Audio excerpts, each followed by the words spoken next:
Hello guys and gals, if I know what I have planned out for the video, you should be seeing some Gamecube footage on the screen over here. In fact, I don't know exactly what game I'm throwing up yet. I have a bunch of games on my emulator over here, so I don't know what I'm putting up yet, so I'm going to surprise myself after I do the VOs. But if you're seeing it, that means I'm running it on a Wii U. And I kind of want to make this video as a little informative video, kind of as a little throwback to the LSD video that I made. Now, what we are about to do may break some EULA codes on your Wii U. In fact, I don't recommend doing this if you don't know what you're doing or you don't feel entirely comfortable. But if you have a Wii U around that you haven't been playing or you want to try something new on it, then here is an option. But that being said, let's go into just the informative part of it. Now, I'm going to tell you what's going on. There is an emulator, or rather an interpreter, I guess you could say, on the Wii U that runs through the virtual Wii, right, the backwards compatible Wii mode that's available on Wii U's, and allows you to play GameCube games on your Wii U, a feature that typically isn't allowed on the console. You cannot play GameCube games officially on the Wii U. The only games you can play are Wii U titles or Wii titles. So for this, I have basically used a Smash Brothers copy, a Super Smash Brothers Brawl for the Wii, an SD card, and a USB, as well as a PS4 controller in my case. The game you can substitute out for, I believe, 5 other games. I'll leave the links to the articles I use in the description below. They will help you out. They will explain more to you than I really can, because those people know more about, you know, what I'm talking about over here. I may be a computer guy, but I'm not somebody who worked on the Wii or the Wii U homebrew community, so I cannot answer everything. But I'll run you down by what I did. Basically, I used my copy of Smash Brothers Brawl. I downloaded this exploit available on these forums that I'm linking you into the description below. I ran them onto my Wii U. The way I did it was basically I put that one folder they gave me on my SD card, plugged it in, and then when I went into Smash Brothers, I made sure that every level on the custom stages were deleted. I loaded up the custom stage menu. It completely exploited my Wii U and took me to this other menu. I installed something called the Homebrew channel, which if you've been around through the Wii days, you know that this is a channel dedicated to running unlicensed, unsigned code on your Wii device. Now this is running on my Wii U through the virtual Wii mode, right? Every Wii U comes with the virtual Wii mode that allows you to play Wii games, you know, backwards compatible, or Wii apps that you download through the shop channel. So after that is done, I downloaded an app called Nintendon't, which again I'll leave the description. I'll leave the link to the website in the description below. I copied it to my SD card ASO in a folder called Apps, and then another folder called Nintendo, which I made. I copied these 3 files you'll see on the screen over here. Make sure they're named exactly like this. In fact, again, those articles will clearly dictate how that's done. Copied them to my Wii U, and then I ran the application. Now, here's a little thing. Most people in the community will tell you to also install what they call CIOSs. As far as I can tell you, CIOSs are basically a little... they're not, I don't know if they're exactly operating systems, but they're basically applications that are used to actually load the Wii games and applications as well. In fact, the GameCube used something called MIOSs, and, you know, Wii uses something different, but in essence, they're kind of the same thing. They tell you to install them. I never installed them, and it worked for me. In fact, I kind of recommend not going there if you don't know what you're doing, because that actually writes over system files itself. And if you don't know what the hell you're doing on the Wii U, you could actually end up bricking the virtual Wii. And the only way to really fix it is to send it into Nintendo, and they'll probably know it. In fact, they'll definitely know it, or you know, return it and try to get a new one, or buy a new Wii U altogether. So there are risks to this, but the reward is a very, very sweet one indeed. Now once that is done, you get a USB, and make sure you actually own your games. I'm not condoning piracy at all over here. If you have GameCube titles, for instance, I have some GameCube titles, put them into your disk drive, and you can basically rip them back. Backups are allowed. It depends on where you live and how the law is functioning. Over here, I'm well within my legal right to do what I'm doing over here. Again, check your laws before you do any of this. You don't want to be living somewhere where this is highly illegal and you go to jail for it, because, hey, I don't want any of you guys to get slammed for any of this, so don't do it if you can't. But it is a fun project to do regardless.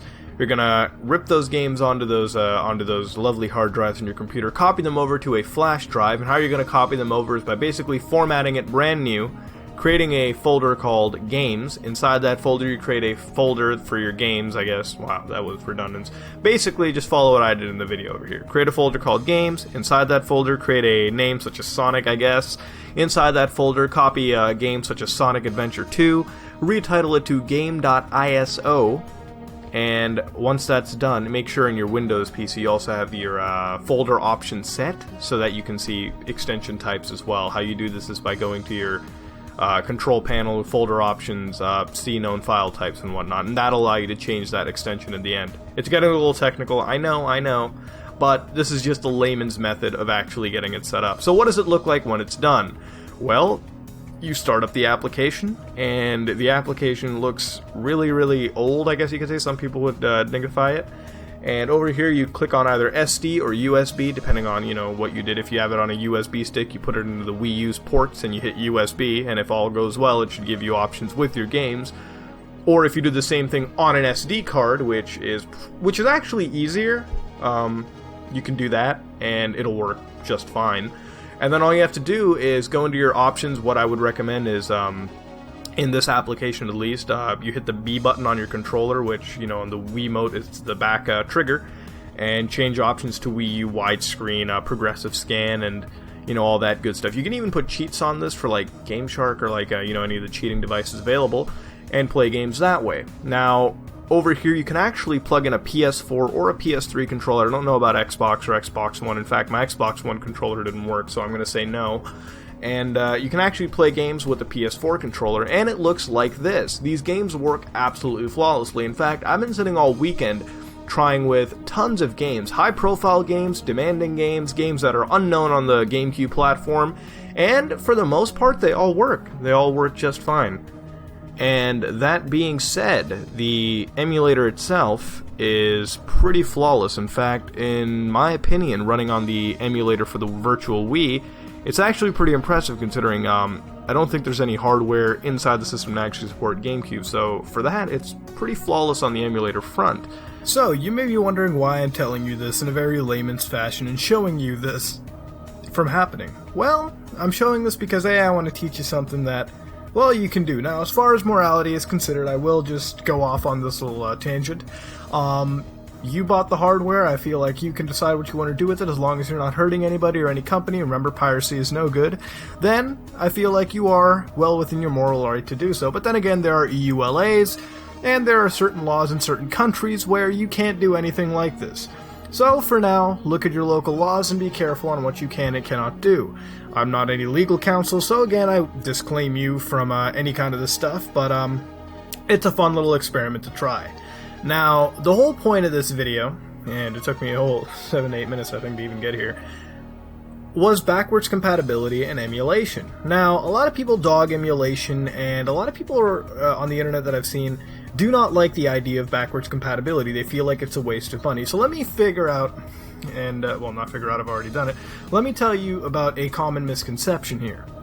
Backwards compatibility is done in two ways. Now, the first method is to actually give a bit of the hardware inside the newer system. For example, when the PS3 came out for $5.99, it actually came with the PS2 hardware on a chip inside the PS3 known as the Emotion Engine. That chip was basically powering the PS2 games that you would put into the PS3, the backwards compatible systems.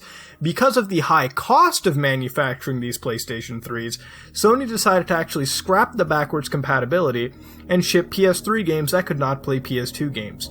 These are basically PS3s without that Emotion Engine chip. Now these PS3s, later on, as well as Slim PS3s and the Super Slims, could actually play PS2 games and PS1 games through software emulation, such as downloading those PSN classics.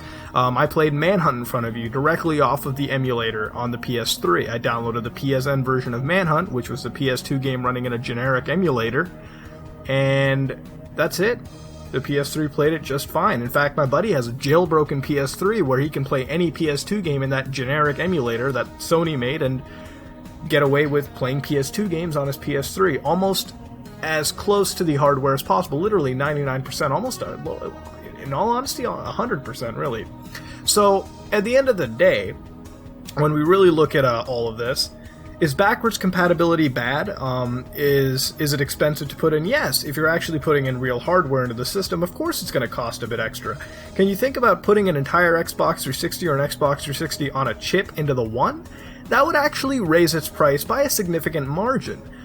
But if you run it through software emulation, meaning that you actually code a little bit of software and run it on the hardware natively, such as how the Xbox One runs its Xbox 360 games, what it does is it basically takes those games, the disk images really, puts them into a generic emulator with some minor differences per game, obviously, and ships it out to you. And you play those games natively on your Xbox One, and that's a big landmark achievement. Emulating isn't easy, so for Microsoft to do that is a pretty big feat. And let me tell you, my jaw kind of dropped when I saw that. Running Xbox 360 code emulated on an Xbox One, that was a pretty big deal in my eyes, and in a lot of other people's eyes. It was something that was, at a time, thought technically infeasible, considering that the Xbox One wasn't really that powerful of a system to begin with initially. Now, clearly you're seeing that the Wii U is running Gamecube titles, and you might wonder why that's a big deal. Well, it is a big deal. It shows that the Wii U is very capable of running these Gamecube titles. In fact, almost every game, and when I mean almost, I mean that one game I had to change some of the files around, but every game that I played works flawlessly 100% down to a T. And that goes to show you that Nintendo can easily patch stuff like this in. In fact, if I'm doing this in 15 to 20 minutes, that means for Nintendo, for them to just enable GameCube support in the Wii wouldn't be that big of a deal. And considering they got that GameCube adapter, why not? Well, there are multiple reasons why companies don't do this at all. In fact, some of them at times will probably want to sell us these games later on for a price. I mean, could you see Nintendo selling us Luigi's Mansion for $14.99 instead of giving us the freedom to play it right there and then? I'm not saying Nintendo's completely evil, but then again, there are multiple sides to the coin. But at the end of the day, people wonder how good is backwards compatibility? Is it needed? Of course it is. Ladies and gentlemen, there's going to be gamers from every generation playing these timeless classics that come out every year. Yes, there are timeless classics. Alright, the PS3 and Xbox 360 already has a plethora of them, and generations later from now are going to be looking for those games. In fact, gamers of today's generation, and even my generation, were able to play awesome games like Earthbound from Nintendo, which were actually priced so high. If you wanted to get a physical copy, it'd be like hundreds of dollars. And then you'd have to get the hardware to work for it, if you didn't have an SNES. And you'd have to go through a bunch of things. But now Nintendo actually offers you for, I think, about $10 is what the price is. I'm not sure exactly. I haven't checked the eShop price. You can get those games for, $10, a standard game, download it to your Wii U and run it through an emulator. And a lot of people dog emulators, saying it's not like the original system. Of course it isn't. No one's saying it's like the original system. But at the end of the day, it plays almost one-to-one. In fact, if you use any PC emulators, you can actually change the settings around so much that you can give it a one-to-one thing, a one-to-one feel. For example, with the Sega Genesis emulator, you can actually set it so that you even have like those classic scan lines and everything popping. In fact, I think every emulator does that. But at the end of the day, you can get all of those things. You can get these experiences again. Because remember, as timeless games come out, we need backwards compatibility to be alive. And I feel like if this is the way backwards compatibility is operated through emulators, it shouldn't cost these companies an arm and a leg. It clearly doesn't. And for them to offer to us should be a basic feature in consoles anyways. I mean, if you're going to create games for the Xbox 360 and the Xbox, you should at least allow your next iteration to play those games from the past. And if the Xbox One can run Xbox 360 games, I'm sure the PS4 can at least run PS1 and PS2 games. PS3 is kind of a little iffy because the system is so complicated, and to replicate that would probably take a little bit more work than already put in. But then again, Sony knows their console the best. They could do it anytime. But I, as a gamer, and in this rant, I specifically do support backwards compatibility, and I find it just a dumb argument, too, for people to dog it and say that it's not necessary. No, you can't decide if it's necessary or not. Backwards compatibility should be a basic part of video gaming.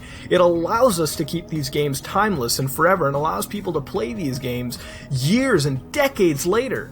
I mean, if we didn't have things like backwards compatibility or emulation through it, gamers would have missed out on games such as Metal Gear Solid, Conker's Bad Fur Day, Final Fantasy VII, amazing titles. Titles that I could never play back in the day because I didn't have the relevant systems, but now that I do, I can play those games. I never had a GameCube, but now I had a GameCube with the Wii, and I have a GameCube with the Wii U. I feel that it's an amazing thing, so at the end of the day, I hope this video has shown you the positives to the backwards compatibility argument, and why emulation is kind of a necessary thing, and why it is a big deal, and why it's a major feature of things such as PC gaming. And at the end of the day, well, that's the phrase of the day, end of the day. Gosh, I'm so repetitive sometimes. Well, most of the time. But, this is a rant time on backwards compatibility and emulators, and I hope you've also learned a little something you can do on your Wii U to add more hours to your playtime. I like the system. I like it even more now that I can do this, and I can play 2-player games too with my brother. So, gotta find my copy of Four Swords somewhere. This is me, Mutahar, and if you like what you saw, please like, comment, and subscribe. Dislike it if you dislike it. This is me, Mutahar, and I am out.